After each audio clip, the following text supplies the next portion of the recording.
Salve cantanti and welcome back to this new video. I'm Modi, your Operatic Italian tutor.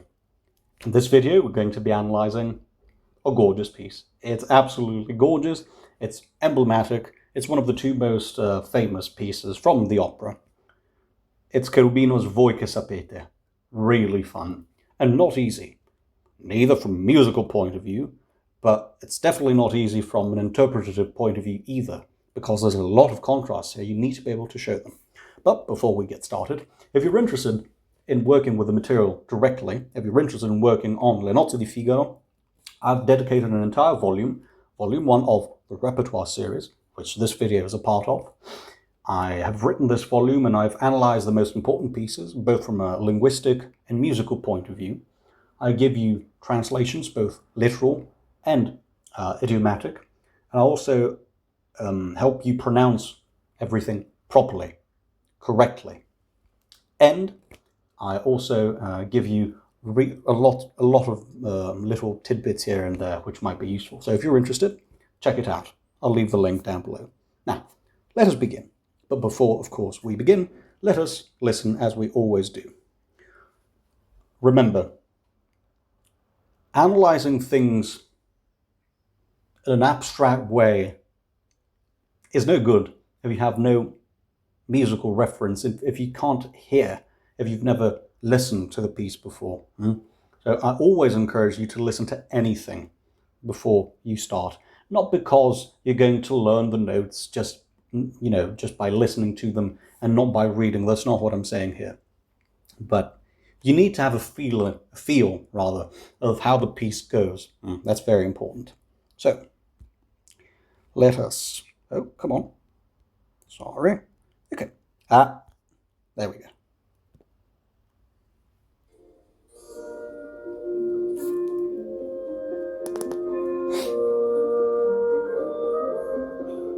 How charming.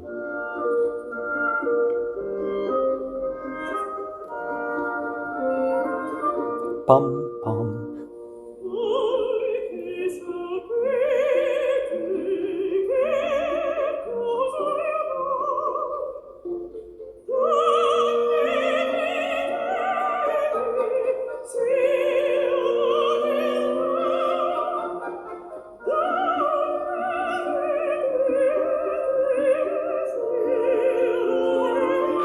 Pum, pum.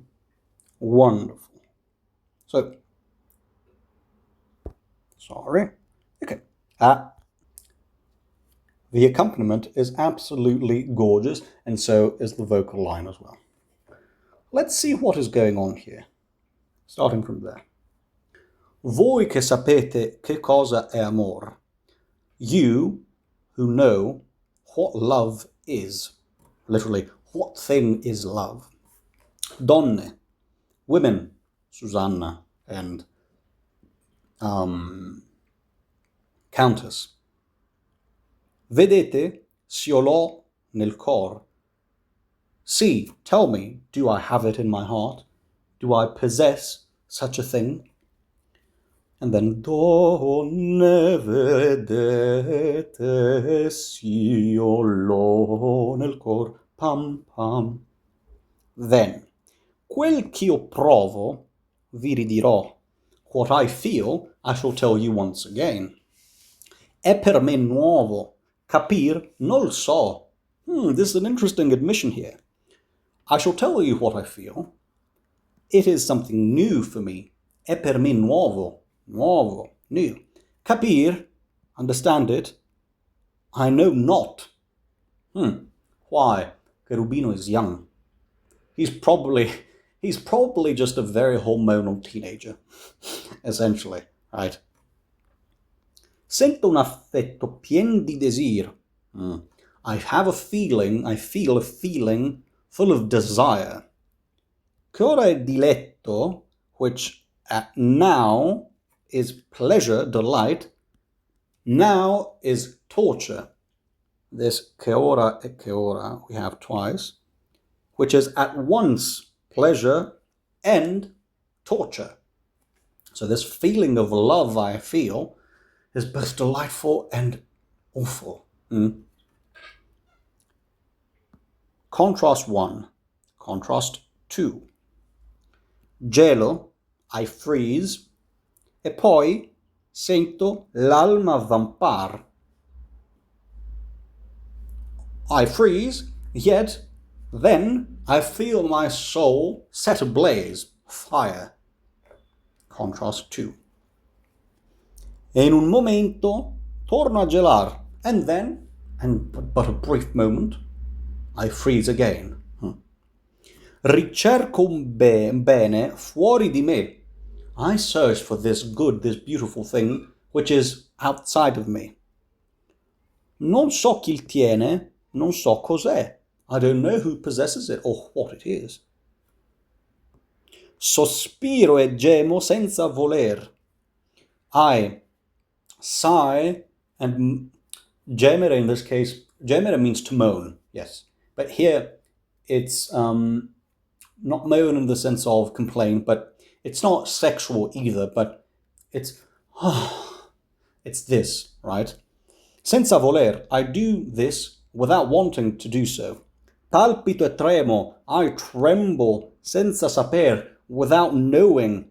Non trovo pace, notte né di, I find peace. I do not find peace neither by day nor by night, ma pur mi piace languir così. But God damn it, I love this feeling. This is essentially what Cherubino is saying. I feel so many contrasting feelings. I freeze, I burn, I am looking for something, I don't know who has it. I sigh, yet I enjoy suffering like this. I think this mi piace, languir. Languire means to languish, to suffer. I think here we see that Cherubino is a poor, confused, hormonal teenager. But also, I think it's a way, a very subtle way, of showing that it is a bit sexual as well, which is normal, right? But it's almost fetishizing love, because Cherubino doesn't know any better. And think of the role model he has, who he seemingly imitates, the Count. His is not love, it's lust. And this appears to be Cherubino's understanding of it as well. The only difference is, the Count is an adult, Cherubino is a hormonal teenager. And then, voi che sapete che cosa è amor, vedete s'io l'ho nel cor. And this is just a repetition. Beautiful text. Beautiful. But the text is full of contrast. So,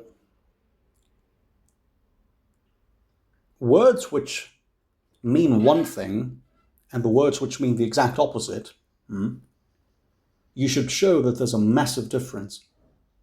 We've all been teenagers before, right? It's a very confusing and difficult time, of course.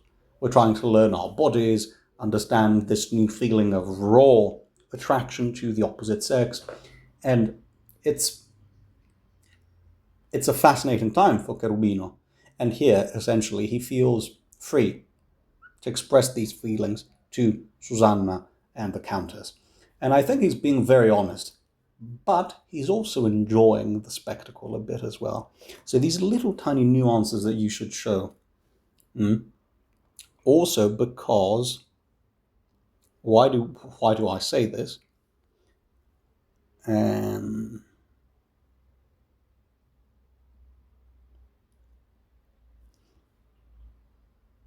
No, it's not here. Sorry. I got confused. For Cherubino's non so più cosa son, cosa faccio, which is essentially in the same vein. He tells Susanna, portala Barbarina, Marcellina, tutte le donne del palazzo. Cantala a tutte queste persone. Sing this song to all the women in the palace.